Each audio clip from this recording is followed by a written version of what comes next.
À présent, Mesdames et Messieurs, nous allons écouter le discours de son Excellence, M. Bassirou Diomaye Diakhar Faye, président de la République du Sénégal.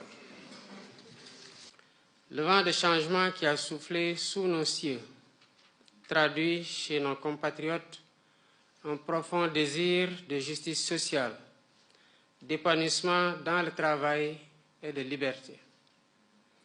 Notre dessein commun de prospérité passe par un chemin que nous devrons, tous, main dans la main, emprunter sans hésitation, en surmontant les embûches sans trébucher et en agissant avec éthique et responsabilité. Adossé à notre vision de transformation systémique de notre pays, nous célébrons cette année la fête internationale du travail dans un contexte marqué par notre aspiration commune à un Sénégal souverain, à un Sénégal juste, à un Sénégal prospère. Mesdames et Messieurs, le travail que nous célébrons aujourd'hui n'est plus tripalium, cet instrument de torture auquel renvoie son étymologie. Il n'est pas non plus que corvée. C'est une valeur qui libère l'homme, l'anoblit, l'éloigne des vices. J'ai saisi ce moment solennel pour mesurer les sacrifices que des générations de militants syndicaux ont consentis pour la libération de nos peuples du joug colonial, pour la préservation de la dignité des travailleurs et pour la promotion de la justice sociale. Notre patrie a vu naître et grandir de grandes figures du mouvement syndical qui, vivantes ou arrachées à notre affection, ont donné de leur sueur et de leur sang pour les grandes causes.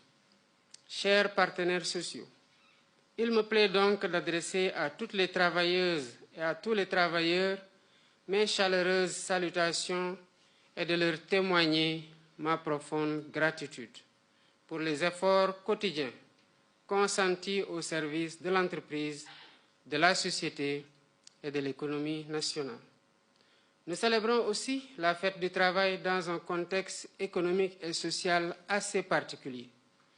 Des pressants et multiples défis interpellent le monde du travail en proie à une conjoncture économique internationale alimentée par des conflits armés, le renchérissement du coût de production, la transformation des modes d'organisation du travail, l'accroissement des inégalités et le déficit de travail décent.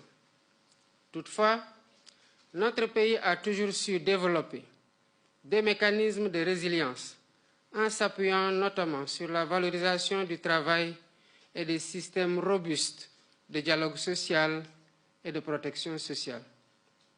Aussi, au-delà du symbole et du cachet solennel, sommes-nous amenés à faire de ce jour un moment d'évaluation et de prospective, puisque des doléances ont été soumises et des diligences accomplies, comme en atteste le rapport général sur le traitement des doléances de 2023.